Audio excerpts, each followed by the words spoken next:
Beautiful day. What's on your mind? Yes, go ahead. Mr. Miller, good to see you. Big win today for the Trump administration on immigration. Yes, huge. You just said that this country doesn't have a future if the Supreme Court doesn't rule in your favor on the birthright citizenship case. If they don't, what actions is the administration going to take? Well, just to be clear, what I said was that this country doesn't have a future if we don't end birthright citizenship. Obviously, the right and correct way to end birthright citizenship is for the Supreme Court to rule what the 14th Amendment clearly and correctly means. But one way or another, this nation has to end birthright citizenship. You had another question? So what actions does the administration plan on taking next, as well in the asylum case? There are millions of asylum seekers right now who are still waiting for their cases to be heard by federal judges. What is the administration doing to try to move some of those along the process? Well, I think the most important point is that this administration, on the asylum point, is we've implemented international agreements all over the world to take in our asylum seekers. So America's doors are closed fully to asylum seekers. We've set up agreements where if you want asylum, then we will find a country elsewhere in the world to take you. It's very simple, a very elegant, a very complete solution. Now, of course, as you know, you've heard me talk about it here many times before, all asylum claims across the southwest border are always fake. They always involve somebody who is coming from a country where they're not being persecuted based on race, religion, ethnicity, so on and so forth. Overwhelmingly, right, they're coming from other countries in the Western Hemisphere where there's no persecution based on religion, no persecution based on race, etc. In many cases, of course, they also come through dozens of other countries on their way here, where if they wanted asylum, they should have sought it first. In every case, they're either criminals, benefit seekers, economic migrants, welfare seekers, etc., etc. They're coming to join family members and so forth. But the good news for them is that you have other countries willing to take them. Yes, you had a question?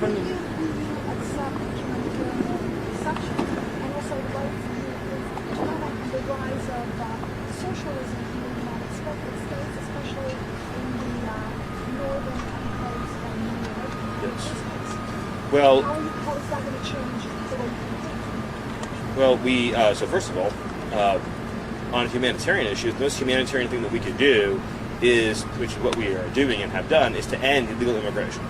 That is the most humanitarian thing. Every single illegal immigrant who comes to the United States is brought here by a cartel, by a foreign terrorist organization. Those individuals are often raped, they're often beaten, they're often robbed. They come here, it's a form of indentured servitude. They have to pay off their debts to the cartel after they arrive. And beyond all of that, the profits that they earn from that human smuggling goes into kidnapping, torture, sex trafficking, drug trafficking, fentanyl. So it's a very important point. The individuals, by the way, so let's say you're an illegal immigrant from Mexico. You know full well who is smuggling you. When you pay them $6,000, you understand those $6,000 are going to one of the evilest organizations on planet Earth. You know that when you do it. And it's a sinful thing, but we're doing the best we can and have done an extraordinary job under President Trump's leadership. There has been 13, I believe is the correct number, consecutive months with, maybe it's actually 14 now, but 13 or 14 consecutive months with not a single person released across the southern border, which has never been achieved before. Mr. Miller, This back there in the blue jacket. Mr. Miller, was the killing of the two citizens in Minnesota something of a turning point in this country's immigration policies? Did the tactics change from that moment? Because the president suggested that they had. Well, I think what you've seen under the leadership of Secretary Mullen is a tremendous focus on achieving results through incredibly efficient mechanisms. So, for example, one of the things that you've seen in the recent days that has been really extraordinary is President Trump signed an executive order to debank illegal aliens, which is an incredibly effective action to get illegal aliens out of the country. You've also seen continuing budgetary reforms at ICE to make sure that resources are being allocated as efficiently as possible towards actual enforcement and removal operations, right, stretching every dollar further. And you've seen with this new ICE legislation that's been passed, and as Tom Homan has said, he's been here many times, recently, I think in the last couple of days, that the new funding that's been passed through Congress via reconciliation will allow deportation numbers to continue to climb, as well as all the legal reforms that are being put into place.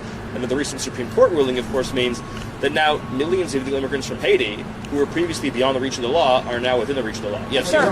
When it comes to deportation, sir, do you expect the administration to deport anyone who loses TPS status as a result of this ruling? Sorry, say again. There's just a little cross-up in the beginning. No worries. Do you expect the administration to deport anyone who loses TPS status as a result of this ruling? Well, of course, if you no longer have status in this country, then you're supposed to be deported. And in particular, in the case of the Haitians, the Biden administration flew over vast numbers. It's hard to know the exact number, but probably more than 1 million illegal immigrants from Haiti. That's not counting the border crossings into the United States. So these are people who've only been here for a few months, who are receiving welfare, whose all their ties, all their social connections, all their family is back in their home country of Haiti, and of course that's where they should go. Does that mean more ICE deployments? Does that mean more ICE deployments then?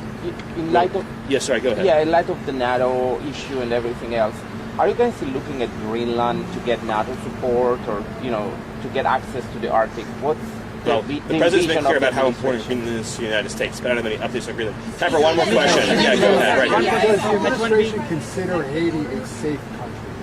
For Haitians, absolutely. For Haiti? Yes. Despite the do not travel warnings? Yes, so yes, Haitians live in Haiti. It's not our position that Haitians should leave Haiti. I mean, it'd be crazy for us to say that Haitians couldn't live in Haiti. It's their country. Of course Haitians should live in Haiti. There's no viable asylum, or to use a technical term here, CAT claim or withholding claim for any Haitian seeking relief from going back to Haiti, to their homeland. The fact that there might be pockets of Haiti where there's higher crime rates, guess what? There's pockets of Chicago with crime rates just as high, right? There's pockets of cities like St. Louis with crime just as high. Pockets of Los Angeles with crime just as high. It has never been the case that having communities that have high crime rates is a basis for asylum. Never has been, never will be. Thank you all. Have a great day. Support journalism you trust. Support PBS News. Donate now, or even better, start a monthly contribution today.